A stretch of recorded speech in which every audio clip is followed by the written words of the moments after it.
Hodgson. She is a holistic health practitioner. Welcome to the stage, Alyssa.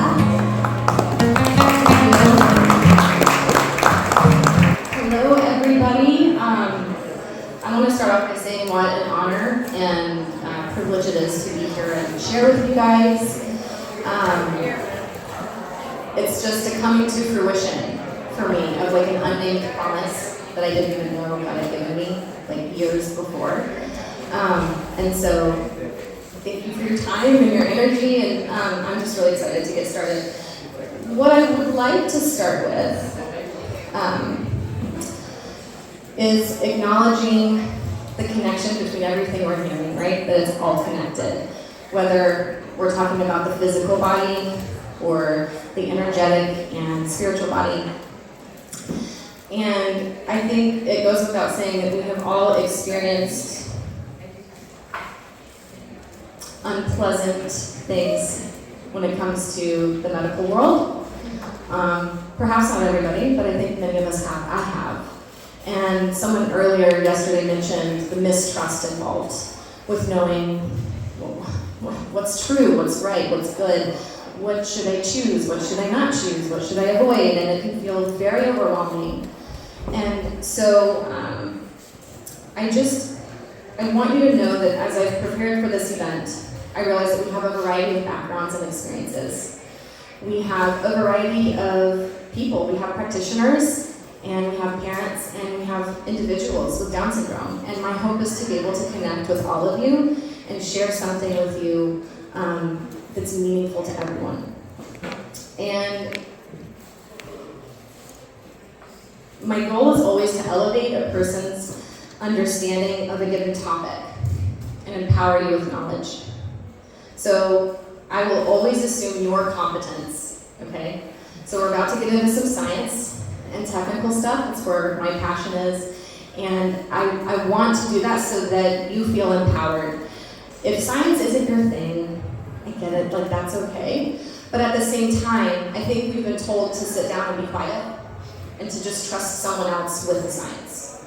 You don't need to worry about understanding that. You don't need to be worrying about making those decisions, and we're just supposed to outsource to somebody else. And so I want you to know that even though we're going to talk about science, that this is for you.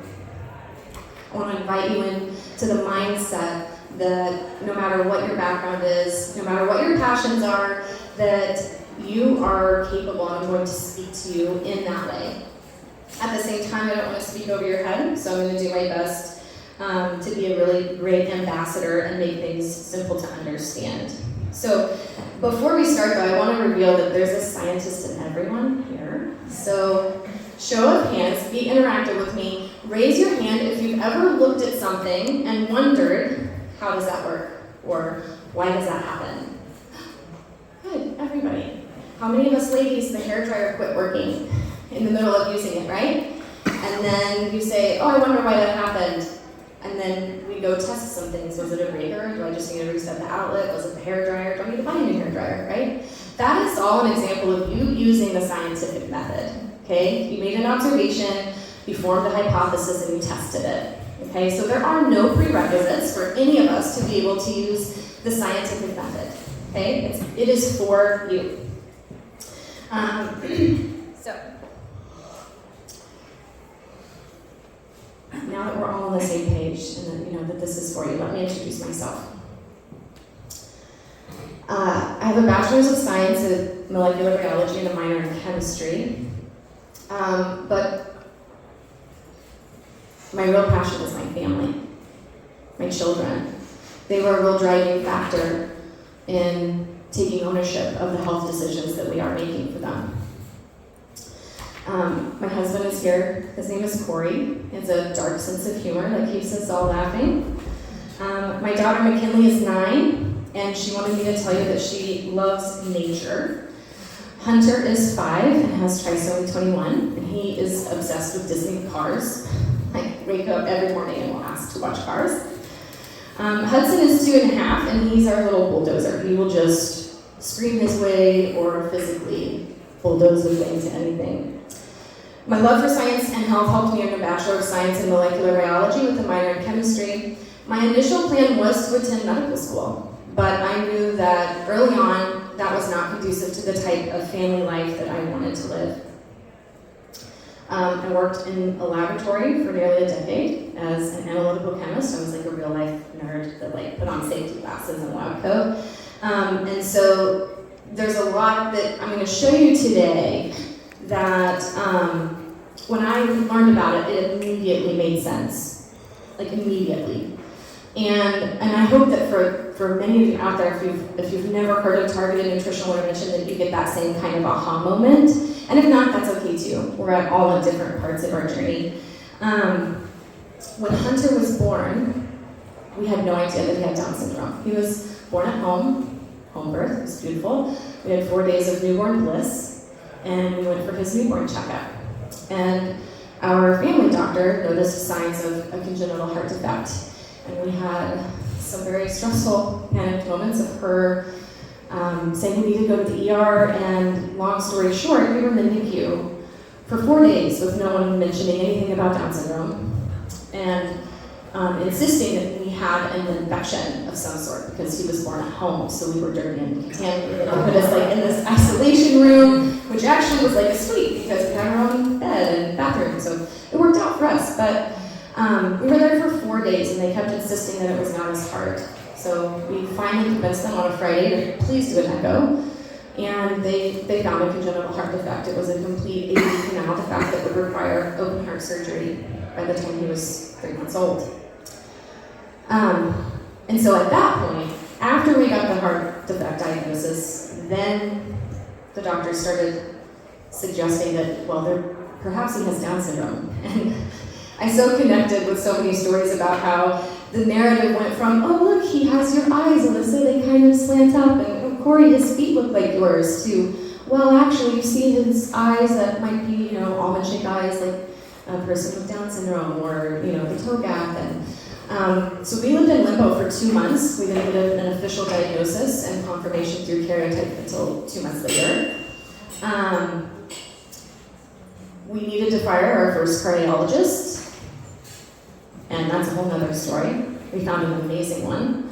But a month before his open heart surgery, we changed cardiologists, we changed hospitals, we changed surgeons.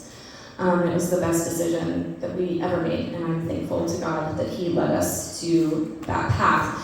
I tell you this so that you can understand where my passion for advocacy comes from, and where my passion for empowering you to be able to make decisions to the best of your abilities. It takes a team. I'm not a cardiologist. I could not have done that open heart surgery. But I knew that the one that we were working with wasn't the right one for us, for our son. And so I want you to understand where my passion for that comes from. When we found out about Hunter potentially having Down syndrome, I began researching as much as I could about Down syndrome. And I'll never forget, I was actually in the NICU breastfeeding him when a doctor came in and said, he's not going to be able to breastfeed. And I was like, okay. And he said, you need to prepare to use formula right now because he'll struggle to gain weight and your breast milk won't be enough. And I said, okay, well, what can I do about that? I mean, what can I eat? I was a chemist, worked in the laboratory, and when I was in college, I actually sold mineral supplements for cattle.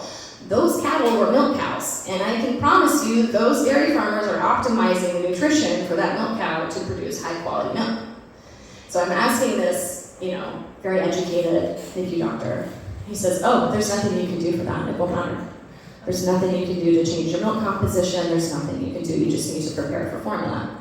And in that moment, I just knew in my heart of hearts that, okay, that's your answer, and I'm going to go find something else that's in alignment with what I know in my gut to be true. And so in that researching, I found targeted nutritional intervention. And let me tell you, it was, like I said, it immediately made sense, and it was a lifeline for me.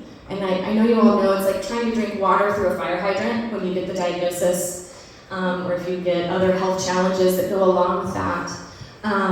But I found so much peace in what I learned through targeted nutritional intervention. mentioned. So let's dig into that. I'm going to start at the beginning with genetics. And you don't need to memorize this presentation, you guys, okay? So please don't take that out here. But like I said, I want to empower you with the knowledge, so let me break it down. Every cell in our body has a nucleus, and inside that nucleus is our DNA. And nucleotides called adenine, cytosine, guanosine, and thymine are the building blocks of our DNA. So you can see here A, C, G, and T is what we abbreviate them as. They form base pairs across our DNA, and A pairs with T, and C pairs with G, okay? It's that pattern all of the time. So this means our cells can read one side of the strand and know exactly what's on the other. And that's actually how our DNA gets read, okay?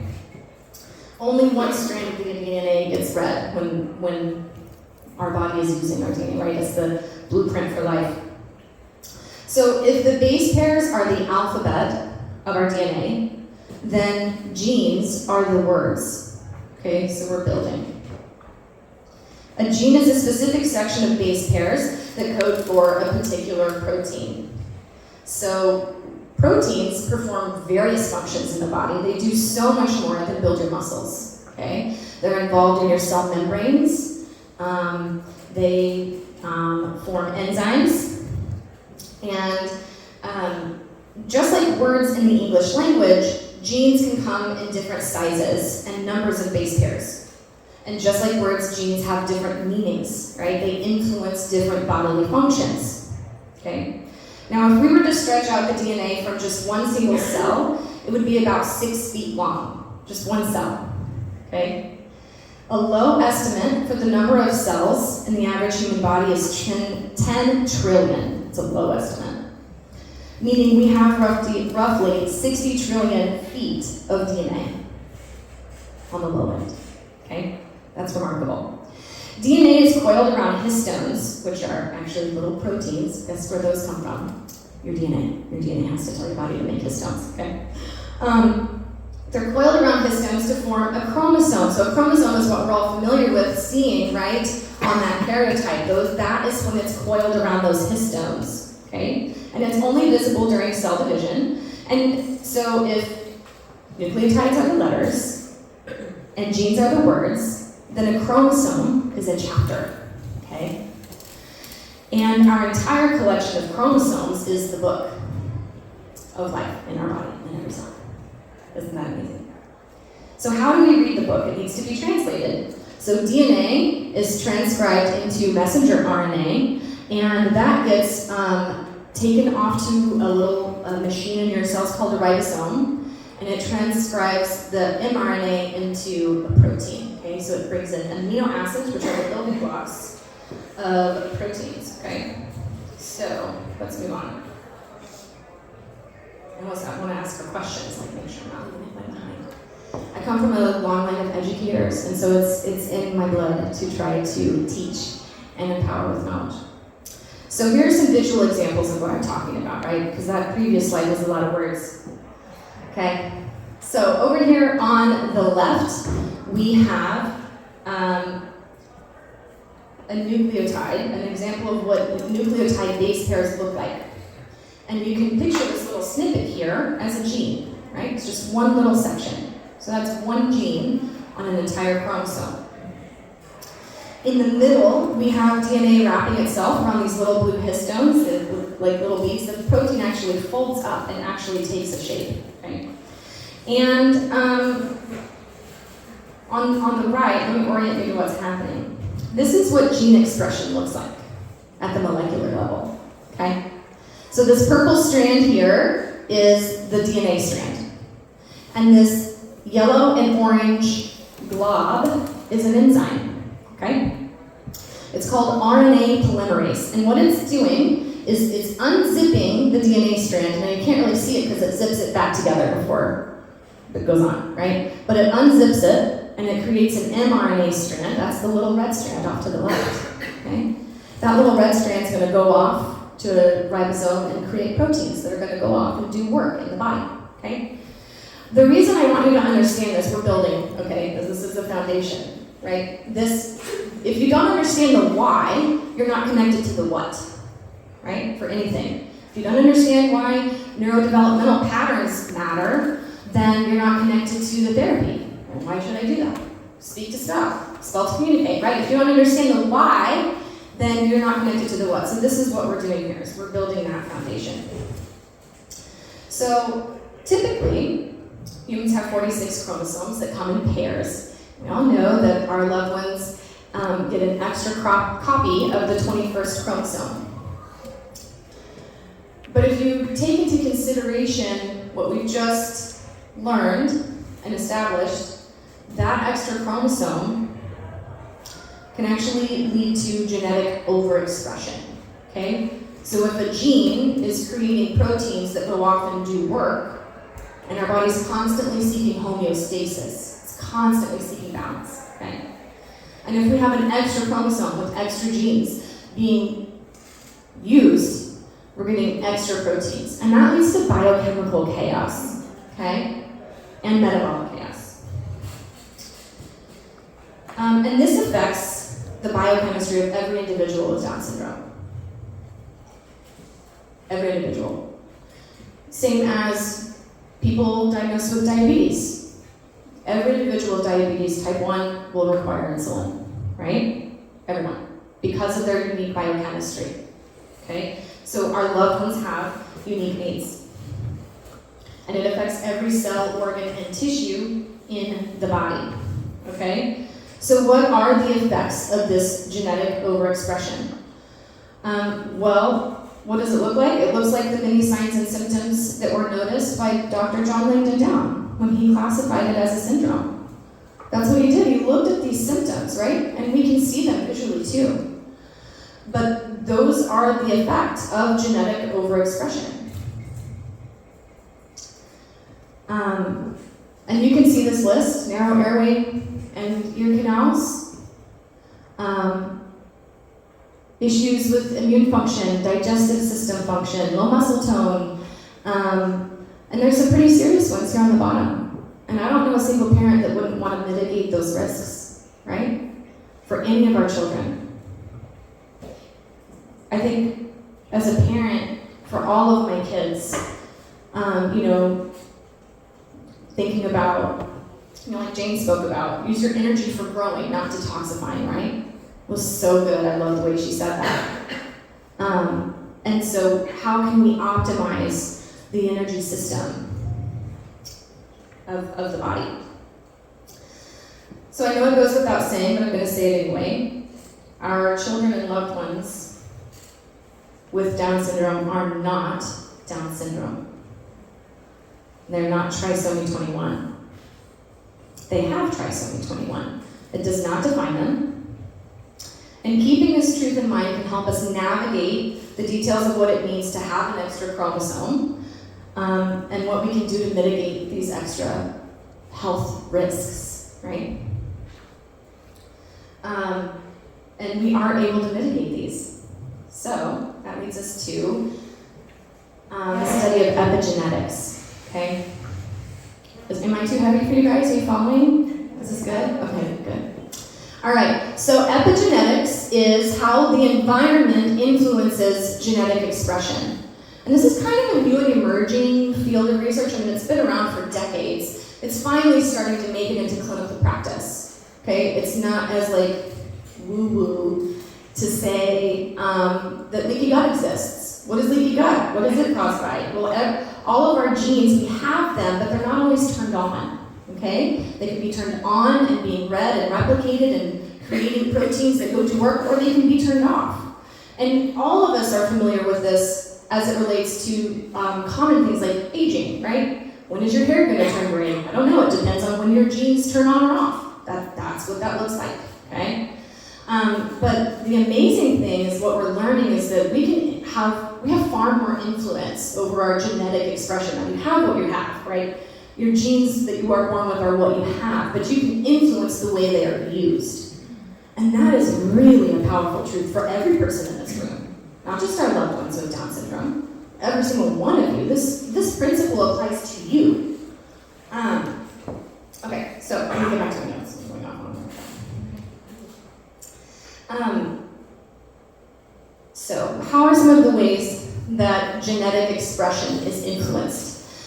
We have upregulation, where we tell that little mRNA polymerase to, hey, come around more often, come around more frequently. I need this gene transcribed more often, right? We upregulate it. We can have inhibition, where we do the opposite, okay? We say, stop coming around, we don't need these proteins, don't do that. We can also have antagonists and competition, which is where maybe we can't influence that equation, the biochemistry at the genetic level, but then we can go to like, okay, well, what's the protein or the gene product going to do in the body? And we can go there, and we can run interference, so to speak. We can use other molecules that will compete with those receptors, or other parts of the process. There's enzymes, there's a million processes along the way that we can target and influence genetic expression and the results of those genes being expressed. Okay? All right, so what does this mean as it relates to Down syndrome specifically?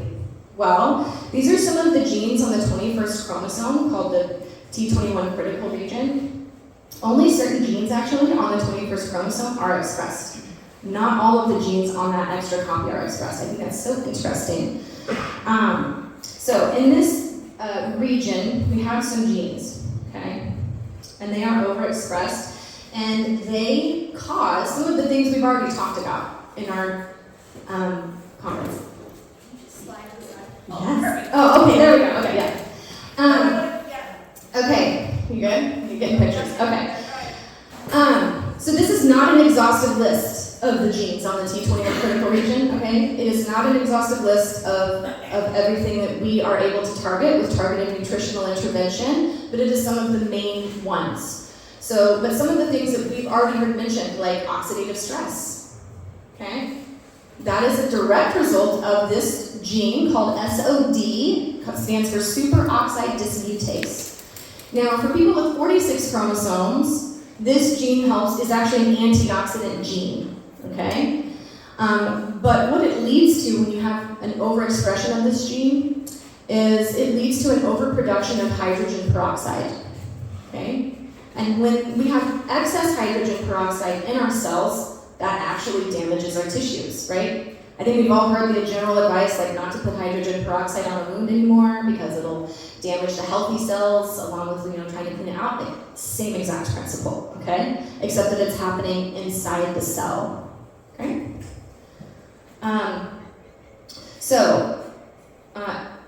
This is especially true for the cells in the brain. So the brain is part of the body. I think sometimes, like, in Western medicine and in our mindsets, we kind of treat the brain and the body as separate, or the mind and the body. Like, this is happening in the brain, okay? And we know that there's a direct connection between oxidative stress, and especially in the brain, and Alzheimer's. So we haven't found a way to target the expression of SOD1 to downregulate it, so we instead target the downstream process, right? So we run interference. We've actually found a way. I say we, I need you to understand, not me, okay? I am here sharing on behalf of the Trisomy 21 Research Foundation, where we have really brilliant biochemists and researchers who have children with Down syndrome, and they have a vested interest in optimizing our kids' health. And so when I say we, I'm referring to them and my relationship with them.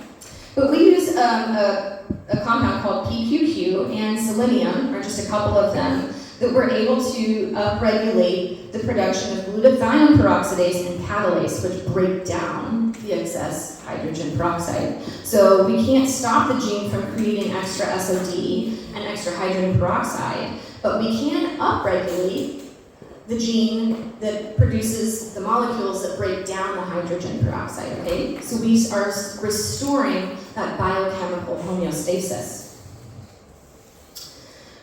and therefore protect the cells from oxidative stress. RCAN1 is a regulator of calcineurin. That's what that RCAN stands for. Its overexpression negatively impacts brain development and is even associated with the development of Alzheimer's. Okay? PQQ is another important one here, and lycopene. They compete with it. and it reduces the negative impact to brain development. DYRK1 is another gene. It stands for dual specificity tyrosine phosphorylation regulated kinase. Oh, man.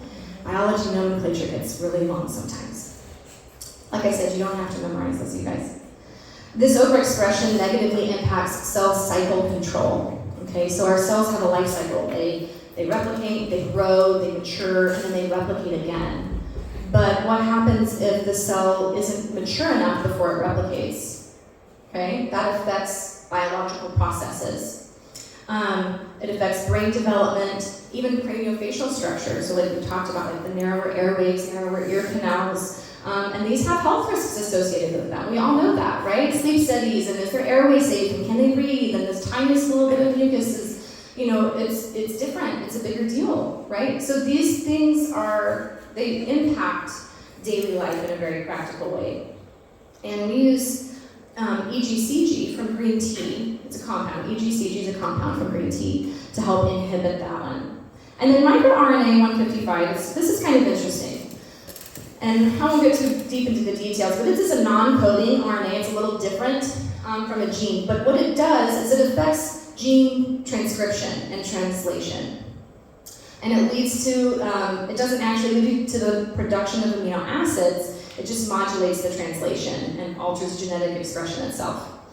Overexpression of this microRNA negatively affects the immune system and the immune function. It leads to a leaky blood-brain barrier. So we're talking about toxins and exposure to things. That's like very important, right? We want a tight blood-brain barrier. We don't want toxins, pathogens, things that should not get through to get through. Neuroinflammation, there's that inflammation and oxidative stress again, and also underexpression of other genes. So we inhibit this using resveratrol. We've heard that supplement mentioned already this weekend too. Resveratrol has also been shown to protect telomeres. So telomeres are the little, it's a little bit of gene coding, kind of non-coding, attached to the end of your DNA strand, and it's protective. Okay, so we want long telomeres. If we get short telomeres, we're aging too fast, and that cell's not going to live as long as it should. So it protects our cells from DNA damage. So what does the research actually tell us about targeted nutritional intervention? And in case I haven't made this clear, targeted nutritional intervention is really the practice of using naturally occurring compounds from nature to target genetic expression through the principle of epigenetics, or you may have heard the term nutrigenomics, okay, kind of interchangeable, but we're using nutrition to target the genetic expression, okay? We all understand the importance of having a healthy diet. This is not a replacement for that. This is not a replacement for healthy movement. This is not a replacement for any of the amazing things and therapies and modalities that you have learned about this weekend. But it is an important piece of the pie, okay? So how can we take naturally occurring compounds from foods, plants, herbs, and get a really targeted effect? So, here we go, moving through. So, the research on targeted nutritional intervention, we do have research. So there was a Gelb study. Dr. Gelb did a study, and he compared children treated with TNI for an average of 21 months, okay? So this was not like a 4-week thing, okay? 21 months, that's nearly 2 years, to those who did not receive TNI, okay? And rather than testing IQ, or scores of intelligence, because we've all heard about the built-in bias and limitations of those tests, he looked at blood markers. He looked at something very objective. And what we saw is that there is a marked improvement in the blood markers of those who use TNI. And unfortunately, I think this is a little difficult to read. Let me see if I can zoom in here on mine. It is not letting me. So what we saw, though, was an improvement in blood markers. And what they're comparing them to is normal values, like typical, like 46 chromosomes, what those blood markers would be, and what they would look like optimized. And so I'm sorry that this doesn't look very clear on screen. Maybe there's a way I can get it to you afterwards in a way that's very clear for you to read. But the blood markers improved in children with TNI. That's really important. To me as a scientist, that's important, right? But it's not somebody's opinion. I think both matter, the subjective and the objective experience, but this is objective. So there was also another study by Dr. McWitt in 2015, and he actually examined not just the blood chemistry, but the genetic expression of these individuals, not on TNI and on TNI. Actually, what he did was he compared the gene expression of people with Down syndrome to people with 46 chromosomes first, and looked at the differences. And that's what you're seeing here on the top level there. The little kind of shaded box are people with 46 chromosomes, okay? And in the black box those are the results for people with Down syndrome. So you can see the SOD, that's what this first little section here, that's what this is showing, SOD expression. So we're looking at gene expression. So this is not some like theory, this is not some hypothetical thing. There's research. Look at the SOD expression in people with Down syndrome, like double, like 50% more expression. How much more excess hydrogen peroxide is being produced in every single cell of the body every single second? Okay. And these are just some other markers, okay? But the main thing I want you to take out of this, since it's hard to read, is the SOD. And then down here, we have people with Down syndrome, pre-supplement, and post-supplement. Now, I'm having even a difficult time reading this one. I believe this is, it's coming about right here. So there was really no change post-TNI with SOD expression, okay? Remember, we're not able to target that gene. What we are able to target is catalase, genetic expression, and glutathione peroxidase, that's this one. So I hope you can see this here. We've nearly doubled the expression of those two genes, okay? Objectively. How cool is that? All right. So, what does this mean for you? Well, here's what parents most commonly report. Almost immediately, within like a week, sometimes, very soon, parents are reporting improved immune function. Okay? That's a huge one. I think often for a lot of us, that's like the daily grind, right? Of like making sure a sniffle doesn't turn into a sinus infection or bronchitis or pneumonia and on and on and on, right? So this is a big one when it comes to like practical life and being able to live your life and live in community and not be afraid of going out. Like this is huge. Parents report that their kids are often more alert or awake. It just seems like a switch has been flipped. Improved cognition, communication, and shortened response times. Improved physical coordination and balance, motor planning. You see the connection here with everything else we're learning about the neurodevelopment and how these are not competing ideas. Like everything is connected. The body is connected. Your body is more than the nervous system. It is more than muscles. It is more than a stomach and a digestive system. It all has to work together, right?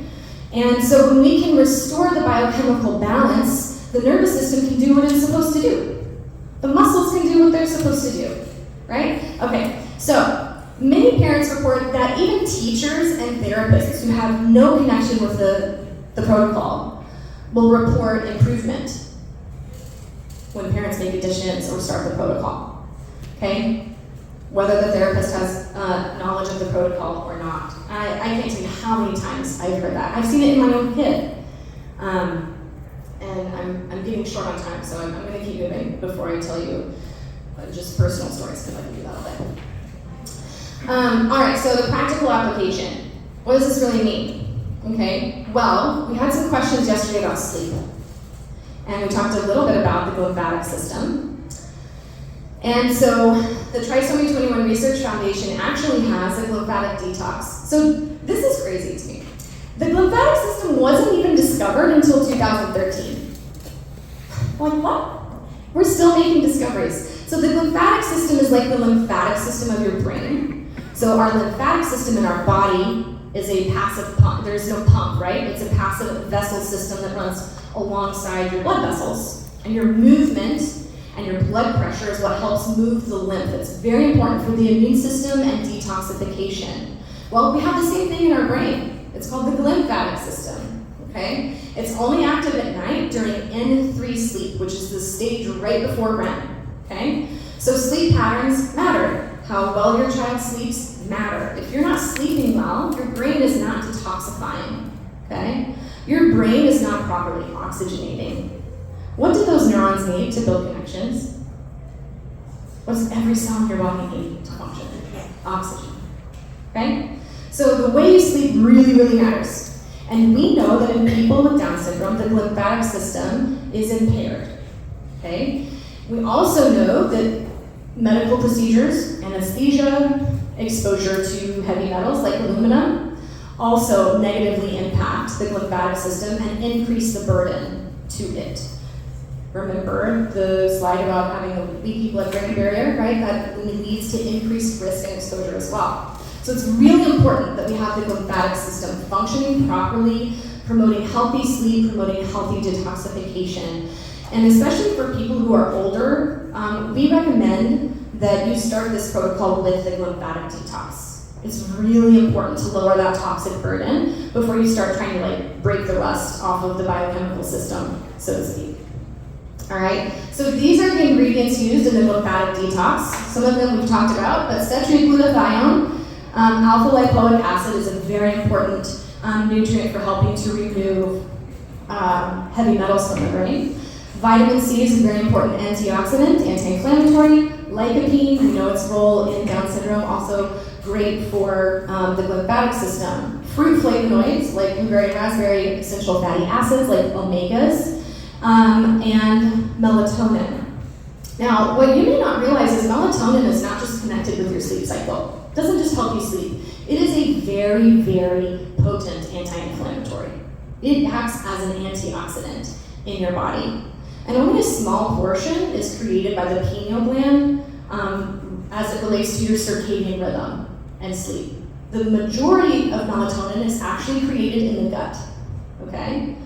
And so this is where, especially considering the individual aspects of the person that we're talking about, right? The person that we want to start the protocol with is very important. What does their gut look like? I'm looking forward to Dr. Pearson's talk about that.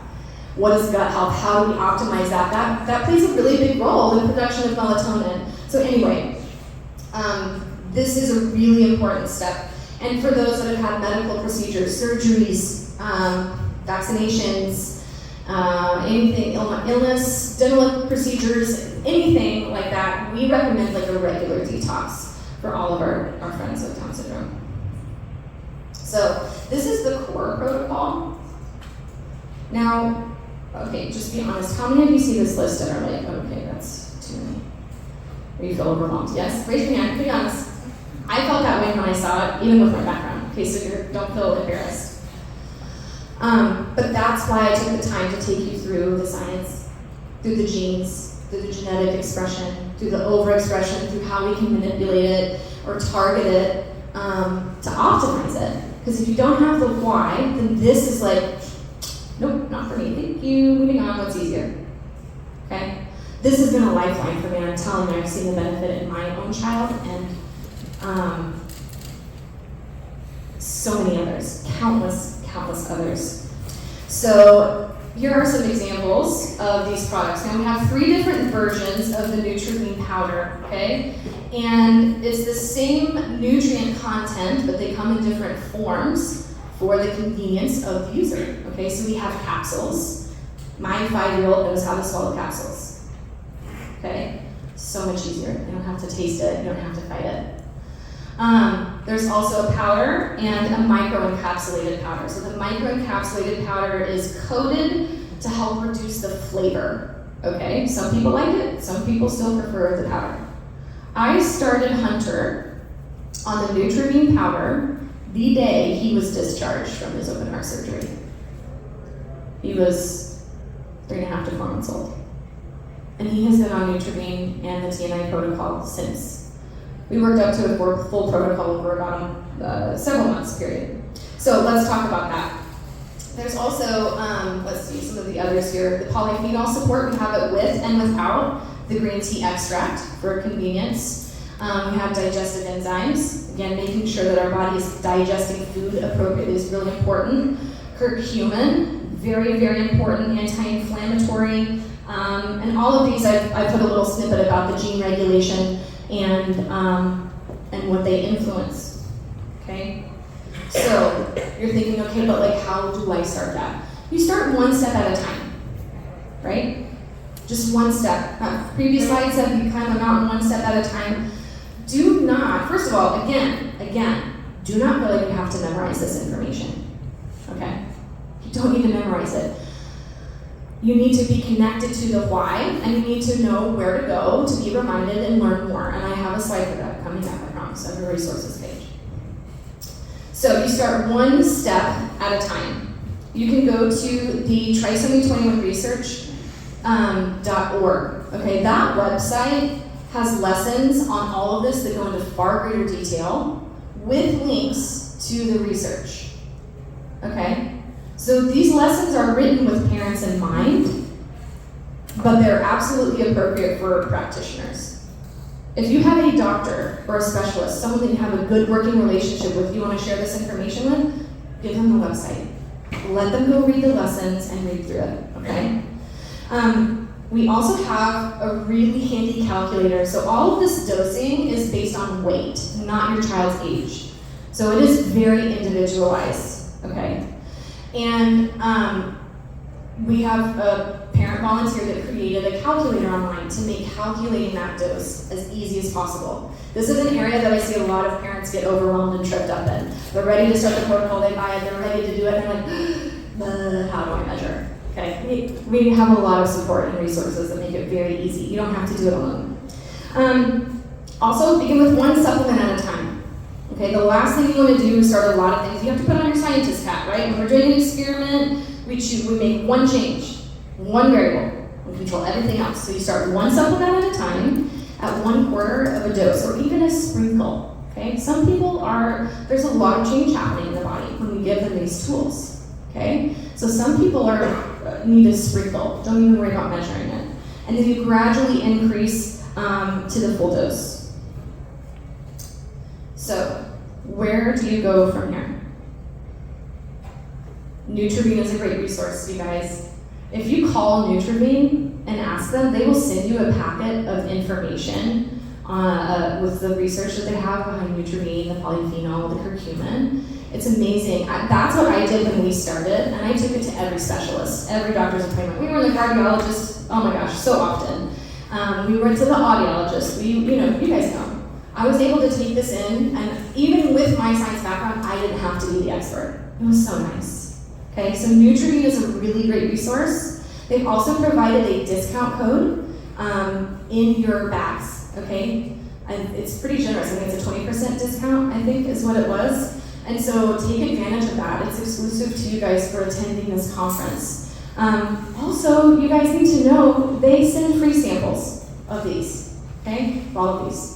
If you call and ask, and they will send you a free sample. Like, the heart behind Nutritional and this group of people is to serve and to empower, okay? Great resource.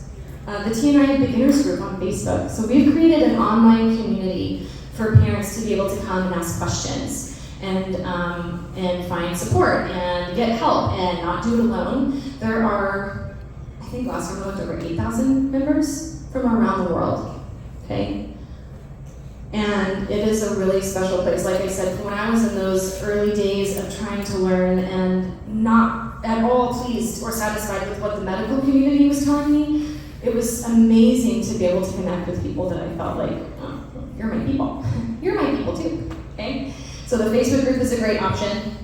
Like I said, the website is a great option. And then so the Trisomy 21 Research Foundation has what's called the Scientific Advisory Committee.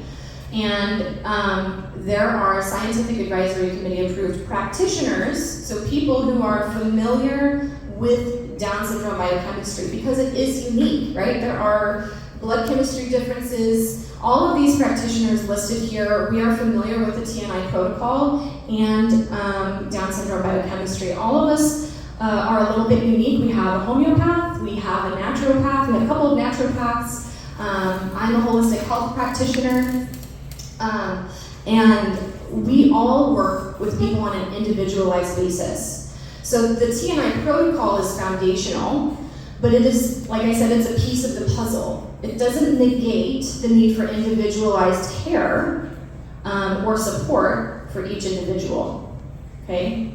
I really want you to hear me on that. Like, this, to me, is foundational the same way insulin is foundational for someone with type 1 diabetes. I do feel that way about this. But I don't want you to feel pressure or as if, like, you're supposed to just start with everything. I didn't start with everything. I started with one thing. Start with one thing and do what is in alignment with your vision and values. Do what is in alignment with what you know and your intuition and what you feel is right, okay? And then know that you can get individualized support and care all along the way. So I don't know how that S ended up on the line below, but references, all of you guys, there are so many more research studies available to you on the website. They're built into the lessons. They're like in line with the lesson. And so that's a really, really, really great resource. But thank you guys for hanging with me, and I will happily answer any questions.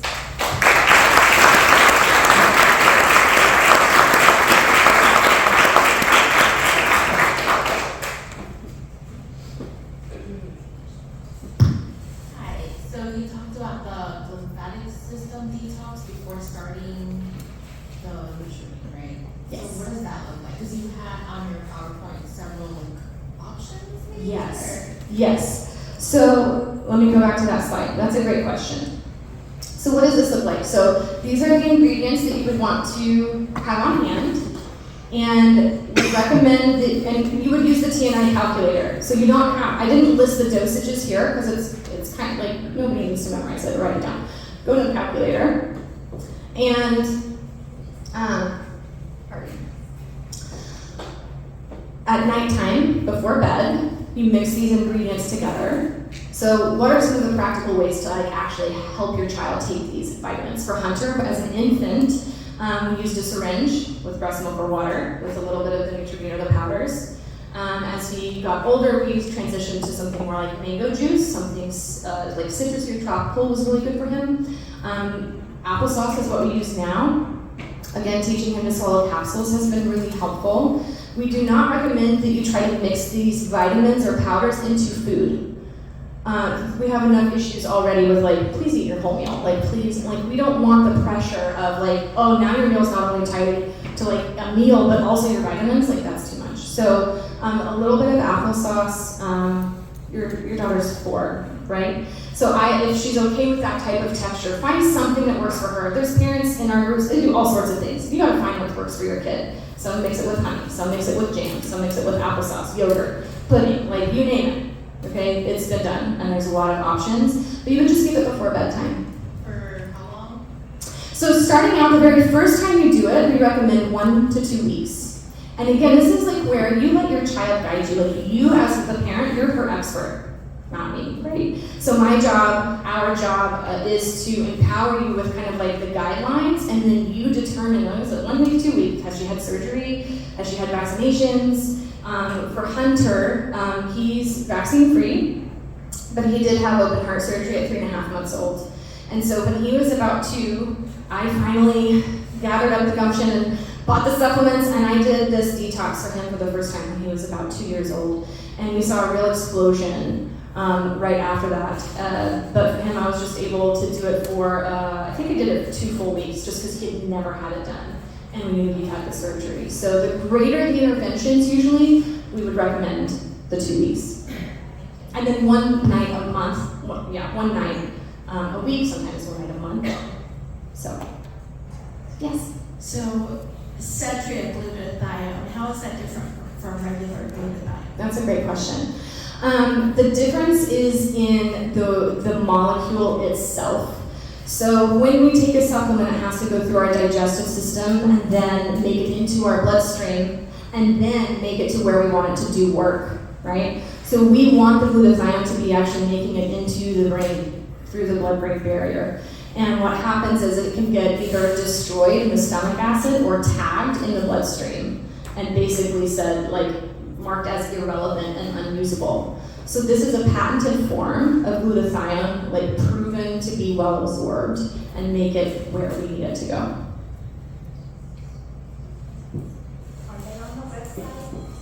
Yes, this is on the website. So the glymphatic detox is also on the website. There is a lesson for it itself and this list of supplements with the dosages and milligrams per kilogram and how much to give.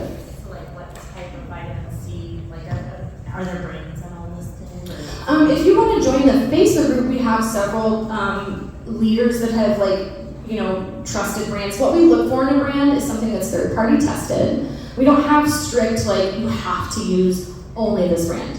We do give some guidance. You want to make sure it's third party tested. You want to make sure that it has some sort of certification. I prefer NSF. I think it's the most rigorous, but GMP certified, something like that, showing that it's a trustworthy product and that it is what it says it is.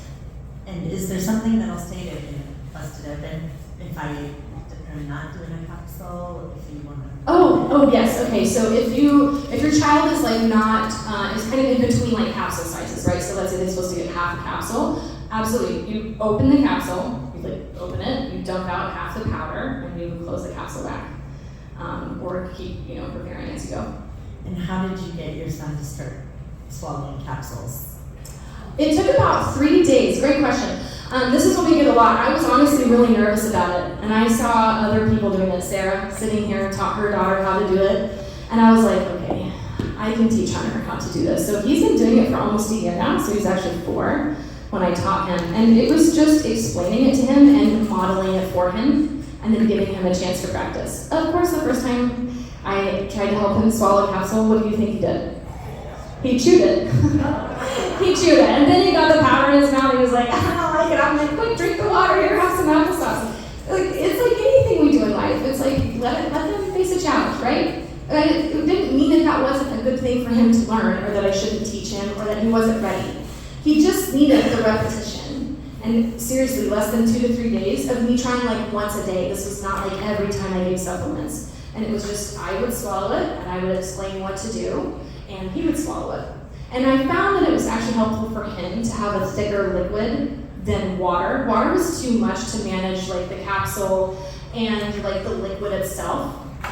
So it helped him to have something a little thicker. It was easier to manage sucking through the straw and swallowing the capsule. So modeling, repetition, explanation, that's what helped. I started Michaela on capsules much younger than your son, and I put them in the top of the fruit pouches. I literally put them in, and she doesn't expect to chew fruit pouch. She expects to suck and swallow, and down they went. That's brilliant. I've seen others do, that's brilliant. I've seen others already put a scoop of applesauce on a spoon, and you place the capsule right on the tip of the spoon so that when it goes in the mouth, the capsule is positioned in the back of the mouth. And so it just facilitates that immediate swallowing. There's no I'm gonna move this around, right? It's just already there, ready to swallow. Awesome.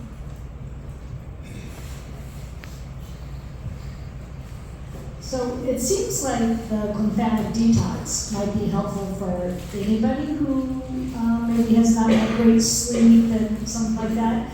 Is this specifically formulated for trisomy 21, or would this be a good detox for anybody? This is such a good question. It is great for anyone.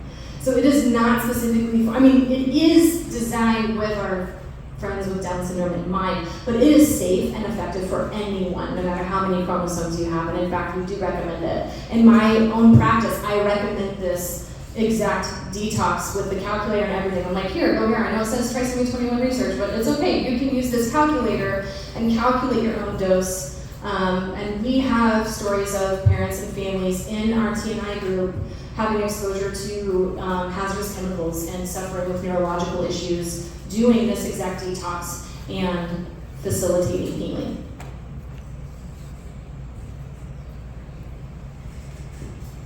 Hey there. Okay, sorry, I'm trying not to lose my voice. So we have actually used keto. I started when I was pregnant, and then I started, I got on it at 2 weeks, so he's now 3. So I just wanted to point out what was important to me, or the factor. When I was pregnant, I ordered recommended supplements from Cost. I spent $80. That was within my budget. I could do that. And in his first year of life, I spent about $200 on the supplements. And so I think that's good to know as the parents, because there's so many options as to where to put our money. $200 for 1 year of supplements, I could do that.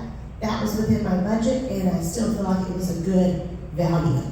So I just think that's something that you guys will like to I love that. I'm so glad you brought that up, because that is a really important point, right?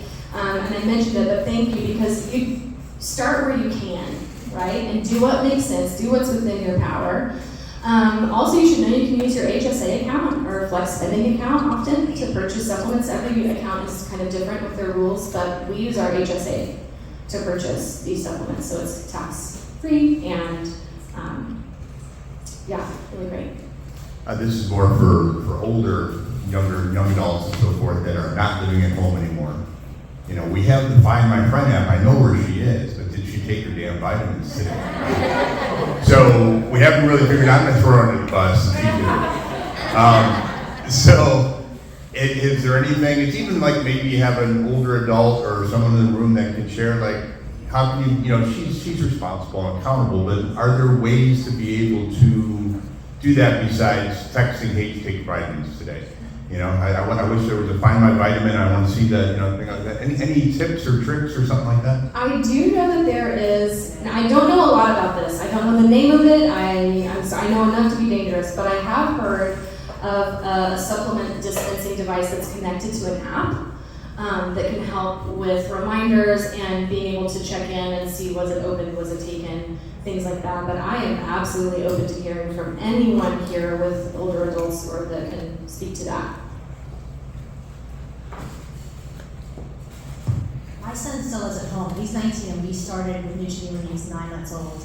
And he helps each week, or he does it. We got the list from the calculator. He puts the pills in the case, morning, evening, and then he takes them, when he gets up in the morning and when he goes to bed. And I can see because I'm there, he's carrying them around, but he does do them or assist in doing them, so it gives him some ownership over it. Well, and I was just going to say the ownership piece I think is really important, right? The why behind the what is not important just for us as parents, but for the young adult who's taking on that responsibility, understanding, why is this good for your body? Why is this good for your brain? I even with my 5-year-old, sometimes he likes to make a game of refusing, and I'm like, okay, just like with your vegetables, this is a non-negotiable. It's good for your body, it's good for your brain, and this is what we're going to do, and I will help you do it, and I'll try to make it as enjoyable as possible. But the why, I think, is really important too. Thank you so much. Thank you, everyone.